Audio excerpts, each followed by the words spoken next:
Hi, I'm Don Badan from SampleLibraryReview.com. I'm very excited. We're going to interview Christian Henson from SpitfireAudio.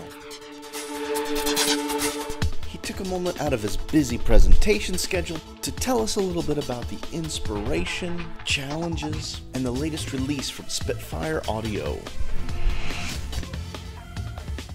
Everybody knows about you guys. You're some of the top stuff in the market that's out. Thank you. Absolutely fantastic. But what we don't get to see or hear a lot about is what you personally kind of think. You're a show, so you've got almost 50 films you scored. Is there a Spitfire library that is your favorite? Like, yeah. That you go to? I think it's the secret jewel in the crown, but it's Sable Ensembles.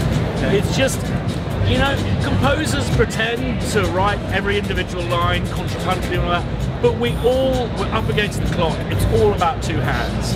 And for me, a small library recorded in the hall at Air Studios is just awesome. And there's a patch on it called Flautando, which is it's a very specific set of instructions that I gave the band, which is saltasto, consort, non-vib, with a lot of warmth, and that's my writing patch. I write every piece of orchestral music from that patch, so I absolutely love it. What was the most challenging library that you've developed? By a long mark, hands on the piano. It was, you know, you can't book Air Studios for 2 months, so you need to split up the days. Recalling 60 microphones on a piano during different seasons with, you know, what happens to wood at different times of the year was a challenge of the highest order, very testing, and we were delighted that Hans really recognised the effort by saying those poor sods at SpitfireAudio. But yeah, we got there in the end, and we're getting a lot of good feedback, not only from composers but from piano players. The first person who ever played it outside the Spitfire family was Take That's Gary Barlow, and he said it was the best non-real piano he'd played, so that was by far the hardest. Are there certain things that inspire you as to say, this is the kind of library I want to do next? Yes, I think each library unfolds a new library, and each experiment creates a new kind of avenue of experimentation. I had to work on a very big TV project but had very limited resources, so I went into a studio just for myself and recorded, said to a band, I just start playing this way and then go to here and then come back.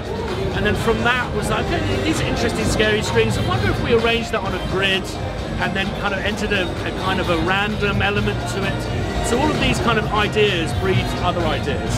The late and great James Horner, who was one of our very early clients, we went for lunch with him one day, and there was this kind of pregnant pause. We didn't know him that well, and he looked directly at Paul and said, "You're going to be doing this for the rest of your lives."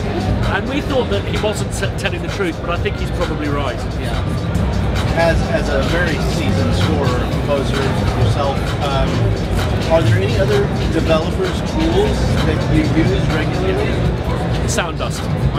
Pendle Poucher is a dude, and I don't want to let the cat out of the bag, but maybe some close collaborations with him soon. But he's just one dude working in Brighton, creating stuff that, really, instantly impresses directors. It makes new compositions fall out of your fingers. That's what I'm into. Yeah, he does some great stuff. Yeah, it's great stuff.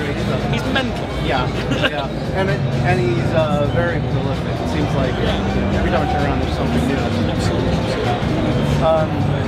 Is there anything that you're announcing today in NAMM you can tell us about?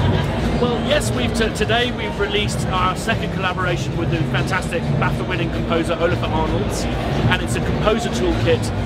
He was quite nervous about doing this, but basically it's a very private, personal collection of what he's been using to write on and produce with, and it's centered around this amazing, we're gluttons for punishment, yet another piano, but a very different sounding piano, very quiet. It's kind of a pimped piano with felt under it. It's a grand piano with felt kind of smashing through his outboard. So much so that people couldn't breathe whilst playing each note. So everyone had to take a breath before each note. But we're very excited about that. And it's part of a slightly new approach for us whereby a lot of sample development seems to be concerned with the production of music, the production end of it. And we're kind of looking at the writing end of it. So this is a library that's designed with the writer in mind. Well, thank you. It's a real pleasure, Don. Thank you. Cheers. Real pleasure. Excellent. Thanks for your time. Cheers. Recorded the interview on Friday. Saturday, Spitfire announced the Phobos library, which they've been working on for 2.5 years with composer-producer BT. And they announced 3 major projects: the Modular Drummer Volume 1, the BH project, which is designed around Bernard Herrmann's sound, and the Joey Santiago project, which I'm very excited about. Guitar player for the Pixies, and it sounds like this library is going to be fantastic.